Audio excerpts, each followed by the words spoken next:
के आग्नेय कोण में होना शुभ होता है। पश्चिमी अथवा उत्तर दिशा में भी रसोई घर एक बेहतरीन विकल्प हो सकता है, किंतु खाना बनाने का प्लेटफॉर्म इस प्रकार हो कि पकाने वाली गृहिणी का मुख पूर्व की तरफ होना चाहिए। ईशान कोण की तरफ मुख करके गृहिणी भोजन न बनाए। फ्लैट के ईशान कोण में बच्चों के पढ़ने का कमरा बनाना चाहिए नहीं, पूजन कक्ष और स्टडी रूम बनाना चाहिए। मास्टर बेडरूम नैऋत्य में ही होना चाहिए। अन्न शयन कक्ष दक्षिण और पश्चिम, उत्तर और पूर्व में बनाए जा सकते हैं। फ्लैट के वायव्य कोण में घर के मेहमानों का कमरा होना अत्यंत शुभ होता है। फ्लैट में वो अलमारी जिसमें आप नकदी और आभूषण रखते हैं, निवास स्थान के उत्तर में, पूर्व तथा पश्चिम दिशा की दीवार में लगा कर रखने से हमेशा आपके घर निरंतर बरकत बनी रहती है। लक्ष्मी जी का आशीर्वाद आपको प्राप्त होता रहता है।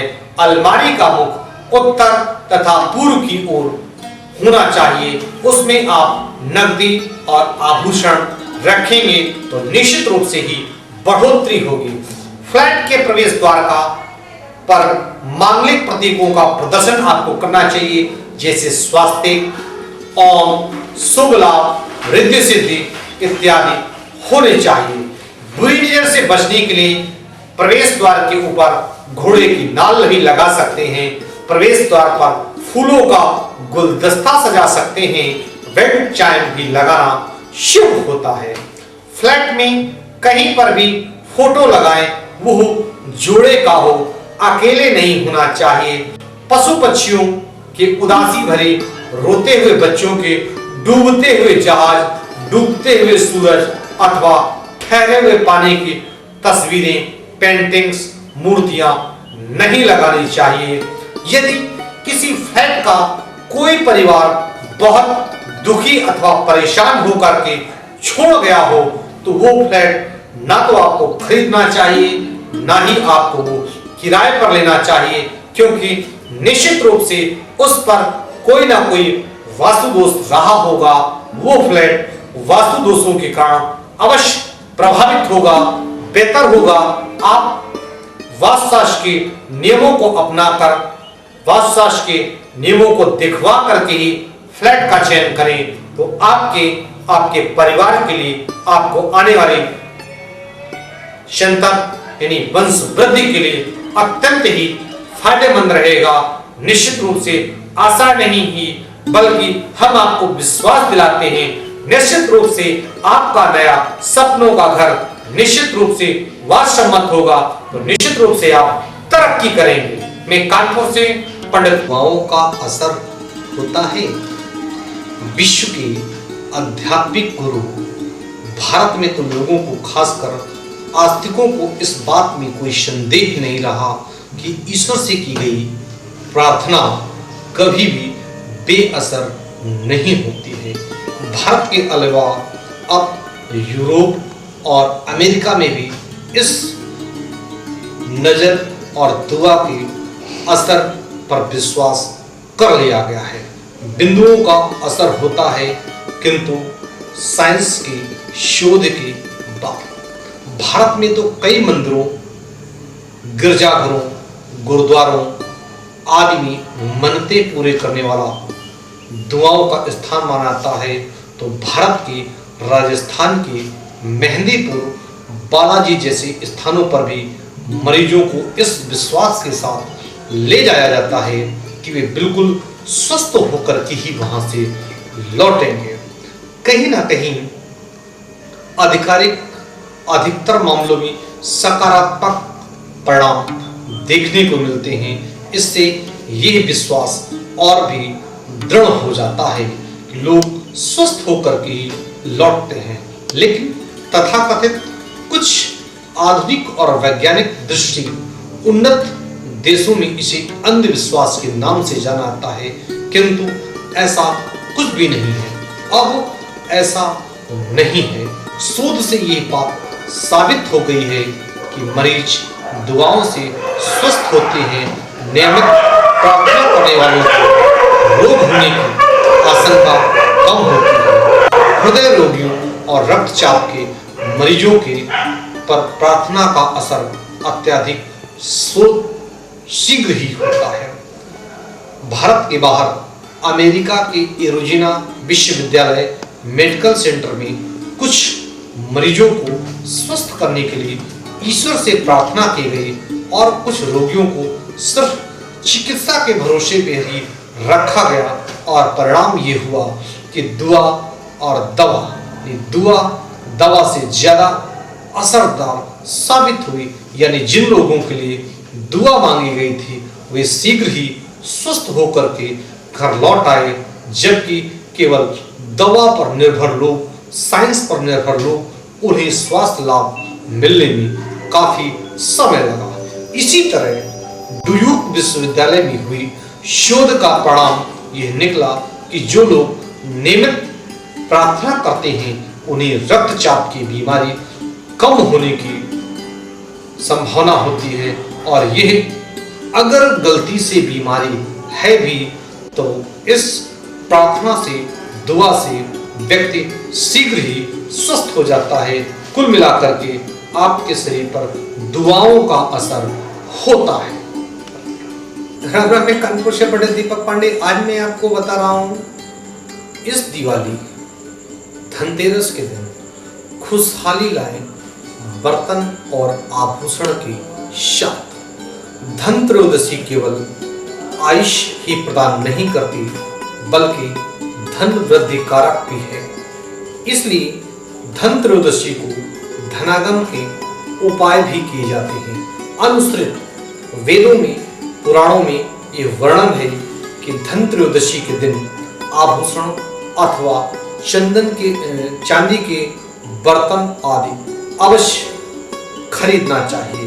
धन त्रयोदशी के दिन जो भी चीजें आप खरीदते हैं, वर्ष भर आपके घर पर उन चीजों से संबंधित सुख और संपदा बनी रहती है। यदि आपको चांदी के बर्तन खरीदना संभव नहीं है तो कम से कम अन्य धातुओं के तो बर्तन आप खरीद ही सकते हैं। निश्चित रूप से प्रातःकाल धन्वंतरी का पूजन करें। सायंकाल तक आप विभिन्न मुहूर्त देख करके खरीदारी करें। कपड़े भी खरीद सकते हैं, बर्तन भी खरीद सकते हैं, आभूषण भी खरीद सकते हैं या अन्य चीजें भी खरीद सकते हैं। और खरीदने के बाद आभूषणों एवं बर्तनों के साथ खुशहाली को हम अपने घर में लेकर के आ रहे हैं, ऐसी आकांक्षा करनी चाहिए। धन त्रयोदशी को घर को बाहर और भीतर लीप पोत करके सुंदर अलंकृत चित्रों के द्वारा सज्जित करना चाहिए और उसके बाद नए एवं आभूषण एवं बर्तन घर में खरीद करके लाने चाहिए और दीपावली के दिन विधिवत उन आभूषणों एवं बर्तनों में खील, बतासे आदि भर करके उसका पूजन करना चाहिए और उन आभूषणों में से कुछ आभूषणों को तथा बर्तनों में से कुछ बर्तनों को अपने भंडार गृह में रखना चाहिए ताकि आपका भंडार गृह हमेशा वर्ष भर भरा रहे। मैं कानपुर से पंडित दीपक पांडे, ज्योतिषाचार्य 9305360382। पंडित दीपक पांडे, आज मैं आपको बता रहा हूँ धन्वंतरी के प्रकट होने का दिन है धन त्रयोदशी।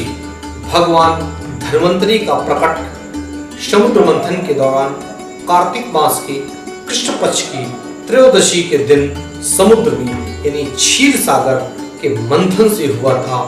भगवान धन्वंतरी भगवान विष्णु के अंशा अवतार हैं और भगवान धन्वंतरी आयुर्वेद के जनक हैं।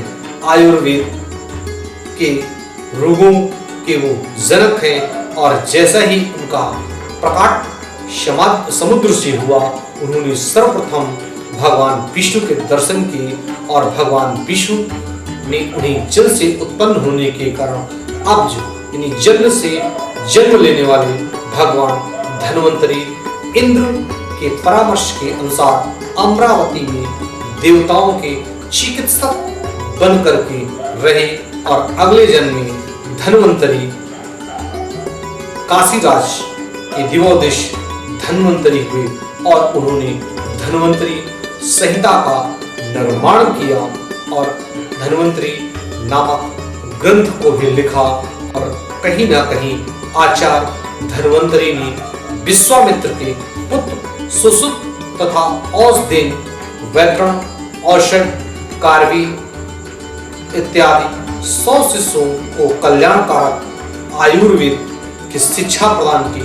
धन्वंतरी भगवान स्वयं कहते हैं कि वे आयुर्वेद के अन्य अंगों सहित शल्य तंत्र का उपदेश करने के लिए इस पृथ्वी पर आए हैं। मैं कानपुर से पंडित दीपक पांडे, ज्योतिषाचार्य 9305-360। राम राम। मैं कानपुर से पंडित दीपक पांडे। आज मैं आपको बता रहा हूँ नरकासुर से विमुक्ति का दिन। कार्तिक मास के कृष्ण पक्ष की चतुर्दशी को भगवान श्री कृष्ण ने नरकासुर नामक राक्षस का वध किया था और नरकासुर ने देवताओं की माता आदिति के आभूषण छीन लिए थे। वरुण को छत्र से वंचित कर दिया था। मंदराचल के मणि पर्वत के शिखर को छीन लिया था तथा देवताओं, सिद्धों एवं राजाओं के 16,100 कन्याओं का अपहरण करके उन्हें बंदी बना लिया था। फलतः आज के दिन यानी कार्तिक मास के कृष्ण पक्ष की चतुर्दशी के दिन भगवान श्री कृष्ण ने नरकासुर का वध करके उन कन्याओं को बंदी गृह से छुड़वाया था और उन कन्याओं को सामाजिक मान्यता दिलाने के लिए अपनी पति के रूप में, अपनी पत्नी के रूप में उनको वर्ण किया था। इस महत्वपूर्ण घटना के कारण इसी की स्मृत रूप में नरका चतुर्दशी यानी नरक चतुर्दशी के दिन आपके घर के नाली में एक दीपक जलाने की प्रक्रिया है। निश्चित रूप से आप चतुर्दशी को अगर नाली पर एक दीपक जलाते हैं तो आपके यहाँ नरक से भय आने की चीजें समाप्त होंगी। मैं कानपुर से पंडित दीपक पांडे, ज्योतिषाचार्य 9305-360-382। पंडित दीपक पांडे। आज मैं आपको बता रहा हूँ रूप चतुर्दशी। नरक चतुर्दशी को रूप चतुर्दशी के नाम से जाना जाता है। यह दिन रूप के निखारने का भी दिन है। इस कारण इस दिन तेल आदि लगाने के उपरांत उबटन आदि से स्नान करना चाहिए और उन सभी कृत्यों को करना चाहिए जो सौंदर्य को बढ़ाने में सहायक हो। ऐसा करने से जहां आध्यात्मिक लाभ तो होता है वहीं स्वास्थ्य लाभ भी प्राप्त होता है तथा शरीर में स्फूर्ति आती है। कानपुर से पंडित दीपक पांडे, ज्योतिषाचार्य 9305-360-382। कानपुर से पंडित दीपक पांडे। आज मैं आपको बता रहा हूँ बेड़ी में हनुमान भगवान राम के अतिरिक्त वो इस विश्व में कौन है जो हनुमान जी को बेड़ी में रख सकता है। हनुमान जी अपने आराध्य भगवान राम के दास हैं। वे यानी भगवान राम जैसा चाहे वैसा उन्हें रख सकते हैं। ऐसा ही है उड़ीसा के पुरी में समुद्र तट पर बेड़ी के हनुमान जी का मंदिर। इसमें हनुमान जी का जो विग्रह है उसमें उन्हें बेड़ी में दर्शाया गया है और कहा जाता है कि वरुण देव जगन्नाथ जी के मंदिर को अनेक बार अपनी लहरों के द्वारा चोट पहुंचा चुके थे और उन्हें इसी कारण बार बार जगन्नाथ जी समुद्र से दूर होते थे, परंतु समुद्र की लहरें वहां भी उन्हें परेशान करती थी। फलतः जगन्नाथ जी को भगवान राम का ही जो एक रूप है, उन्होंने वरुण की उद्दंडता को रोकने के लिए हनुमान जी को वहां पर नियुक्त कर दिया। एक बार हनुमान जी भगवान राम जी के जन्मोत्सव पर भगवान की बिना आज्ञा के ही जगन्नाथ से अयोध्या पहुंच गए और अवसर की तलाश में वरुण ने मौका देखते ही जगन्नाथ जी के मंदिर को लहरों के द्वारा काफी नुकसान पहुंचा दिया और इस पर भगवान राम ने भगवान हनुमान को बेड़ियों के द्वारा वहीं पर बांध दिया और तब से वो आज वहां से आज तक हिल नहीं सके। तब से समुद्र की लहरों ने भगवान जगन्नाथ के मंदिर को आज तक बेड़ियों के द्वारा बने होने के कारण लहरों से कोई नुकसान नहीं पहुंचाया और भगवान हनुमान के प्रभाव से समुद्र आज भी दरिया महावीर के मंदिर से जाना जाता है। कानपुर से पंडित दीपक पांडे आज मैं आपको बता रहा हूँ पर्स और पाकिट में रखे आपके कुबेर यंत्र। कुबेर धनाध्यक्ष हैं, वे जहाँ पर निवास करते हैं वहाँ अक्षय संपदा का वास होता है, अर्थात वहाँ पर संपदा समाप्त नहीं होती है और जिन व्यक्तियों को शिकायत रहती है उनके पास धन टिकता नहीं है, तो आय तो बहुत है परंतु धन का संचय होता नहीं है। ऐसे व्यक्तियों को कुबेर की उपासना करनी चाहिए और उन्हें नित्य ही ओम वैश्वाय नमः मंत्र को करना चाहिए और उन्हें अपने पर्स या जेब में अपने बटुए में एक सिद्ध कुबेर यंत्र रखना चाहिए और समय समय पर उस यंत्र पर कुबेर मंत्र को निकाल करके कुबेर मंत्र का उच्चारण करते रहना चाहिए और आप देखेंगे कि कुछ ही दिनों में आपके धन संचय की दर में वृद्धि होगी और आकस्मिक व्ययों में आश्चर्यजनक रूप से कमी होगी। यह मेरा खुद का अनुभव सिद्ध प्रयोग है। पंडित दीपक पांडे आज मैं आपको बता रहा हूँ क्यों है माँ लक्ष्मी चंचला। कहते हैं कमला फिर न रहीम कहीं, यह जानत सब कोई, पुरुष पुरातन की वधु क्यों न चंचला होई। यही सूक्ति लक्ष्मी की स्वभाव को परिलक्षित करती है और इसी स्वभाव के कारण इन्हें चंचला कहा जाता है। लक्ष्मी के अतिरिक्त अन्य कोई देवी देवता चंचल या चंचला नहीं है। ये लक्ष्मी जी जिस पर कृपा करती हैं उनकी कृपा स्थायी रहती है, परंतु लक्ष्मी की कृपा परिवर्तनशील रहती है। ऐसा क्यों? इसका स्वयं लक्ष्मी जी ने अपने रुक्मिणी अवतार में उत्तर दिया है और वो कहती हैं कि आलस्य से परिपूर्ण व्यक्ति में, कृतघ्न में, नास्तिक में, असेवभावी में, चोर में, गुरु की निंदा वाले में और गुरु से ईर्ष्या करने वाले व्यक्ति में मैं निवास नहीं करती हूँ और इन शर्तों पर ही लक्ष्मी जी स्थिर रहती हैं। जब लक्ष्मी जी किसी व्यक्ति के पास कुछ समय तक स्थिर होती हैं तो उसमें अवगुण अवश्य आ जाते हैं और ऐसी स्थिति में लक्ष्मी वहां से पलायन कर जाती हैं, तभी तो इन्हें चंचला कहा जाता है। राम राम में कानपुर से पंडित दीपक पांडे आज मैं आपको बता रहा हूँ अक्षय संपदा के लिए महालक्ष्मी के साथ साथ आपको कुबेर जी का भी पूजन करना चाहिए। दीपावली को कुबेर पूजन कुबेर दिवस के रूप में भी मनाया जाता है और इस दिन धन की समृद्धि की प्राप्ति हेतु कुबेर जी के पूजन का अत्यधिक विधान है। कुबेर जी की पूजा के लिए सर्वप्रथम आपको चौकी पर एक कुबेर यंत्र या कुबेर जी का चित्र स्थापित करना चाहिए या उनके विग्रह का पूजन करना चाहिए। सर्वप्रथम आप आवाहन करें, आवायाहम देवीं त्वामिहायां कृपां कुरु कोसम वर्धम नित्यं त्वं परीक्षम सुरेश्वरम।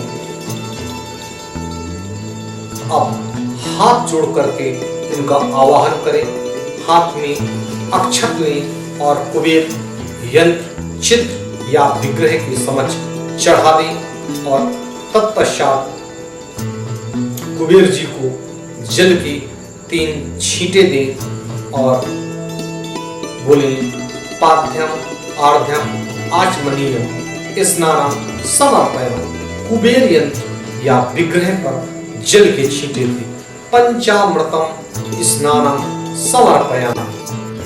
पंचामृत से स्नान कराए। पंचामृतम स्नानते धूप स्नान समर्पयाम। शुद्ध जल से स्नान कराए। सुवासितम इत्रम समर्पयामि। विग्रह पर इत्र चढ़ाएं। वस्त्रम समर्पयामि। वस्त्र चढ़ाएं या मौली चढ़ाएं। गंधम समर्पयामि। आप लाल चंदन या रुली चढ़ाएं। अक्षतानम समर्पयामि। विग्रह पर पुष्प और अक्षत चढ़ाएं। पुष्पम समर्पयाम। रक्त लाल पुष्प चढ़ाएं। धूपम अर्घयाम। धूप दिखाएं। दीपकम दर्शयाम। दीपक का दर्शन कराएं। नैवेद्यम समर्पयाम। विग्रह पर प्रसाद चढ़ाएं। आचमनीयम समर्पयाम। जल के छींटे दें। ऋतुफलम समर्पयाम। फल चढ़ाएं। तांबूल समर्पयामि। पान सुपारी इलायची आदि चढ़ाएं। दक्षिणा समर्पयाम। दक्षिणा चढ़ाएं। कर्पूरी नीराजनम समर्पयाम। कपूर जला करके आरती करें। नमस्कारम समर्पयाम। और अंत में हाथ जोड़ करके प्रार्थना करें। धनदाय नमस्तुभ्यम निधिपध्या दीपाय च भगवतम तत्प्रसादिनम धन दान दिसम प्रदा। राम नाम में कानपुर से पंडित दीपक पांडे। आज मैं आपको बता रहा हूँ लक्ष्मी जी के स्थायी निवास के लिए आप एकाक्षी नारियल का पूजन अवश्य करें। एकाक्षी नारियल को शुद्ध जल से स्नान करा करके घी में सिंदूर का लेप लगा करके चांदी के वर्क चढ़ाएं। तत्पश्चात एकाक्षी नारियल का पूजन करें। सर्वप्रथम हाथ में जल ले लें और प्रार्थना करें।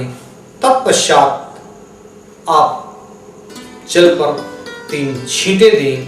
पाद्यम आर्द्यम आचमनीयम स्नानम समर्पयाम। जल के छींटे दें। पंचामृतम स्नानार्थम। एकाक्षी नारियल पर पंचामृत से छींटे दें। पंचामृतम स्नानांते शुद्धोक स्नानम समर्पयाम। एकाक्षी नारियल को शुद्ध जल से स्नान कराएं। सिंदूरम समर्पयाम। एकाक्षी नारियल को शुद्ध जल से स्नान कराएं। राम नाम में कानपुर से पंडित दीपक पांडे। आज मैं आपको बता रहा हूँ माँ लक्ष्मी के स्थायी निवास के लिए एकाक्षी नारियल का भी अवश्य करें पूजन। एकाक्षी नारियल को शुद्ध जल से स्नान करा करके घी में सिंदूर डाल करके उसको लेप लें, यानी घी और सिंदूर का लेप लगाएं। तत्पश्चात चांदी का वर्क चढ़ाएं। तत्पश्चात एकाक्षी नारियल का पूजन करें और सर्वप्रथम हाथ में जल लेकर के मंत्र से स्नान ध्यान के लिए ध्यान करिए और ध्यान करें। त्रिजट्स चैक नमस्तम नारिकोलम महीतले चिंतामणि समः प्रोक्तो वंचितार्थं प्रदानता अधिभूतात् व्याधिनां रोगात् भयहरणं विधवत् क्रियवते पूजां संपत्ति सिद्ध दायकम। एकाक्षी नारियल पर वो जल चढ़ा दें। एक चौकी पर स्थापित करें और 3 बार जल के छींटे देते हुए बोलिए पाद्यम स्नानम समर्पयाम। शुद्ध जल से स्नान कराएं। स्नानम समर्पयाम। जल के छींटे दें। पंचामृतम स्नानम समर्पयाम। एकाक्षी नारियल को पंचामृत से छींटे दें। पंचामृतम स्नानन्ते शुद्धोक स्नानम समर्पयाम। शुद्ध जल से स्नान कराएं। सिंदूरम समर्पयाम। घी मिश्रित सिंदूर का लेप करें और वर्क चढ़ाएं। फिर सुवासितम इत्रम समर्पयाम। एकाक्षी नारियल पर इत्र चढ़ाएं। वस्त्रम समर्पयाम। एकाक्षी नारियल पर मौली चढ़ाएं। गंधम समर्पयाम। एकाक्षी नारियल पर रोली अथवा लाल चंदन चढ़ाएं। अक्षतानम समर्पयाम एकाची नारियल पर चावल चढ़ाएं। पुष्पम समर्पयाम एकाची नारियल पर पुष्प चढ़ाएं। धूपम अर्घयाम एकाची नारियल पर धूप से अर्घ दें। दीपकम दर्शयाम एकाची नारियल को दीपक दिखाएं। नैवेद्यम समर्पयाम एकाची नारियल पर प्रसाद चढ़ाएं। आचमनीयम समर्पयाम एकाची नारियल पर जल के छींटे दें। ऋतुफलम समर्पयाम ऋतुफल चढ़ाएं। तांबूल समर्पयाम एकाची नारियल पर पान सुपारी इलायची आदि चढ़ाएं। दक्षिणाम समर्पयाम एकाची नारियल पर नकदी चढ़ाएं। कर्पूरी नीराजनम समर्पयाम कपूर की आरती करें। नमस्कारम समर्पयाम अंत में इस मंत्र के द्वारा क्षमा प्रार्थना करें। बोले ओम श्रीं ह्रीं क्लीं ऐं महालक्ष्मी स्वरूपाय एकाची नारिकेलाय नमः। सर्वसिद्धि कुरु कुरु स्वाहा। में कानपुर से पंडित दीपक पांडे आज मैं आपको बता रहा हूँ पूजन करके लगाएं दीप माला। दीपावली पर दीप मालिका का पूजन करके दीप दान किया जाना चाहिए। सर्वप्रथम एक थाली पर 11 कानपुर से पंडित दीपक पांडे आज मैं आपको बता रहा हूँ इस दिवाली पर पूजन करके जलाएं आप दीप माला। दीपावली पर दीप मालिका का पूजन तो आप करते ही हैं, माता लक्ष्मी का पूजन करते हैं। सर्वप्रथम आप एक थाली पर 11 दीपक स्थापित करें, उनमें लंबी लंबी बत्तियां स्थापित करें, तेल में डुबो लें और पूजन चौकी के बाईं ओर स्थापित करें और थाली में कुछ अक्षत और पुष्प अवश्य डाल लें और उन दीपों को प्रज्वलित करें और रोली आदि से उनका पूजन करें। तत्पश्चात खीर बतासे गट्टा मिष्ठान आदि से पूजन करें और मंत्र करें। तम ज्योतिस्तम रविश्चंद्रो विद्युत मिश्रम तारका सर्वेषां ज्योतिषां ज्योतिर्दीप दीपावली नमो नमः। ये मंत्र करके और अब उन दीपों को घर के विभिन्न स्थानों पर रखें। तुलसी जी के पास, भगवान जी के पास, नाली के पास, दरवाजे के पास, धनकक्ष के बाद, ब्रह्म स्थल के पास और घर की छत पर और स्थानीय परंपरा के अनुसार आप कहीं पर भी रख सकते हैं। एक कानपुर से पंडित दीपक पांडे। राम राम। में कानपुर से पंडित दीपक पांडे आज मैं आपको बता रहा हूँ क्यों प्रभावी होता है इस स्फटिक का श्री यंत्र। श्री यंत्र को यंत्रराज कहा जाता है और यह स्वयं सिद्ध यंत्र है। इसकी पूजा अर्चना से महालक्ष्मी और अष्टलक्ष्मी की कृपा सदैव ही बनी रहती है। प्राचीन काल में मंदिरों में राजकोष आदि के निर्माण में श्री यंत्र को नींव में स्थापित किया जाता था और कहीं ना कहीं भगवान के विग्रह के नीचे भी श्री यंत्र को स्थापित किया जाता था।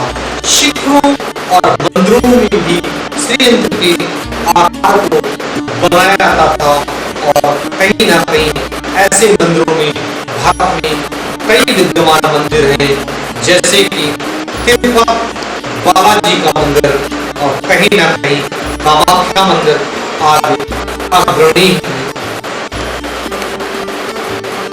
राम राम। में कानपुर से पंडित दीपक पांडे आज मैं बता रहा हूँ आपको इस स्फटिक यंत्र के बारे में आखिर क्यों प्रभावी होता है इस स्फटिक का श्री यंत्र। श्री यंत्र को यंत्रराज कहा जाता है। यही एक स्वयं सिद्ध यंत्र है और इसकी पूजा अर्चना से लक्ष्मी और अष्टलक्ष्मी अत्यधिक प्रभावी होती है और प्राचीन काल से ही मंदिरों, गिरजाघरों, राजकोषों आदि के निर्माण में श्री यंत्र को स्थापित किया जाता रहा है। श्री यंत्र को के नीचे स्थापित करते हैं। शिखरों और मंदिरों के आकार में मंदिरों का ग्रहों का निर्माण किया जाता है और ऐसे मंदिरों में है तिरुपति बालाजी मंदिर, कामाख्या मंदिर अत्यधिक अग्रणी है। श्रीयंत्र, ताम्रपत्र, रजतपत्र, स्वर्णपत्र आदि में स्थापित किया जाता है और भोजपत्र में भी स्थापित किया जाता है। श्रीयंत्र जहां पर होता है और श्रीयंत्र को स्फटिक धातु पर भी स्थापित किया जाता है। श्रीयंत्र जहां होता है वहां पर माता लक्ष्मी का वास होता है। स्फटिक सुख की चीजें हैं, यानी शुभ और स्फटिक का श्रीयंत्र का प्रतिनिधित्व करता है और शुक्र माता लक्ष्मी के भाई है और अपने भाई के प्रतिनिधित्व होने के कारण मां लक्ष्मी का वास श्रीयंत्र में होता है।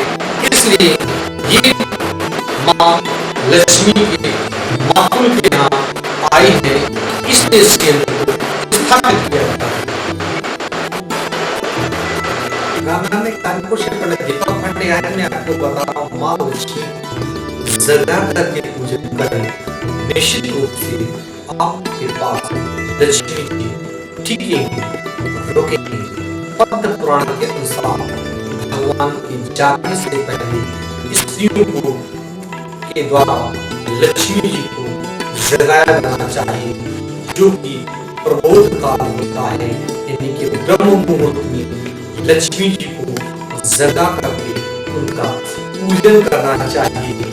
उनसे धन संपत्ति की कमी नहीं होती है और दीपावली की अर्धरात्रि के पश्चात स्थिर लग्न एवं ब्रह्म मुहूर्त में लक्ष्मी का पूजन करना चाहिए और इस पूजन को सपत्नीक करना चाहिए। पूजन में लक्ष्मी जी की भी कई पूजन सामग्रियों की स्फटिक श्रीयंत्र, दक्षिणावर्त, एकाक्षी नारियल, श्रीयंत्र आदि स्थापित करने चाहिए और पुष्प और कमल पुष्प को अत्यधिक महत्व देना चाहिए। यदि प्रदोष काल में आपने पूजन किया है तो भी आपको रात्रि जागरण करके पूजन करना चाहिए। ये कार्तिक मास के शुक्ल पक्ष की प्रतिपदा के ब्रह्म मुहूर्त में लक्ष्मी का पूजन करना चाहिए और यानी कि ये पुनः पूजन करना चाहिए। ऐसी स्थिति में रात्र में आपके घर पर अखंड दीपक प्रज्वलित रहना चाहिए, यानी कि श्री सूक्त आदि का आपको पाठ करना चाहिए। कोई विशेष आराधना करनी चाहिए, कोई विशेष साधना करनी चाहिए। इसीलिए दिवाली के बाद, दिवाली के दिन एक अखंड दीपक प्रज्वलित किया जाता है। लक्ष्मी जी रात्रि में भ्रमण करती हैं, देखती हैं कौन सा व्यक्ति जग रहा है और सो रहा है, और जो व्यक्ति जग रहा होता है, जाग रहा होता है, मां लक्ष्मी उन्हीं के यहाँ पर रहती है। जो गृहिणियां रात्रि काल में मां लक्ष्मी का ध्यान करती हैं और ब्रह्म मुहूर्त में उठने से पहले ही वो घर पर सूर्य को बजा करके लक्ष्मी जी को कहती है दृढ़ता जाओ और संपन्नता आओ। निश्चित रूप से मां लक्ष्मी का वास होता है। रामनाम में कानपुर से पंडित दीपक पांडे आज मैं आपको बता रहा हूँ क्यों प्रभावी होता है दक्षिणावर्ती संघ। दक्षिणावर्ती संघ अत्यधिक दुर्लभ संघ है। संघ को लक्ष्मी प्रिया, लक्ष्मी भ्राता, लक्ष्मी सहोदरा आदि के नामों से जाना जाता है और इसे लक्ष्मी की भांति ही संजो करके लक्ष्मी की भांति सुरक्षित रखा जाता है और लक्ष्मी की भांति शंख की उत्पत्ति भी समुद्र से ही हुई है। समुद्र मंथन के दौरान क्षीर सागर से दक्षिणावर्ती शंख की उत्पत्ति हुई है और वेदों में इसकी अर्चना देवता मान करके की गई है। तो अथर्ववेद में इसे शत्रुओं को परास्त करने वाला माना गया है और पापों से रक्षा करने वाला माना गया है।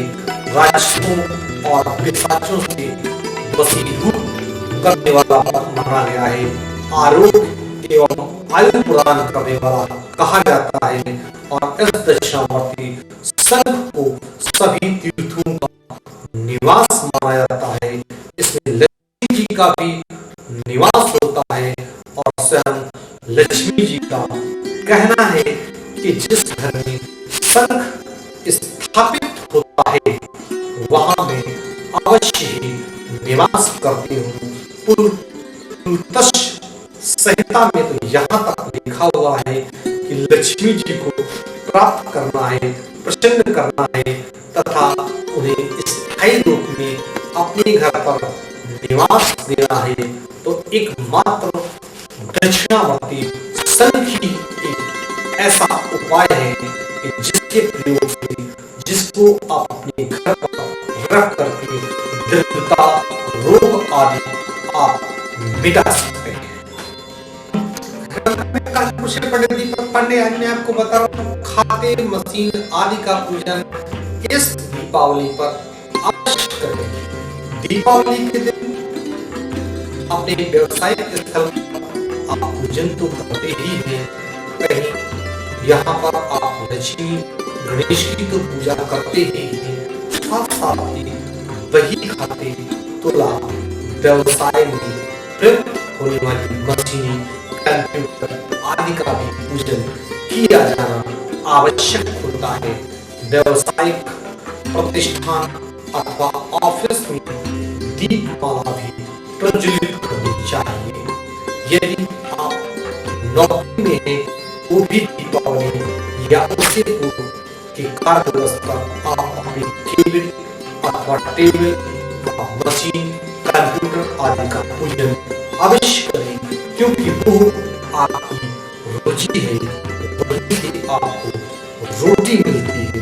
सर्वप्रथम व्यापारिक प्रतिष्ठान के मुख्य द्वार के ऊपर शुभ और लाभ अंकित करें, स्वास्तिक एवं ओम सिंदूर से अंकित करें।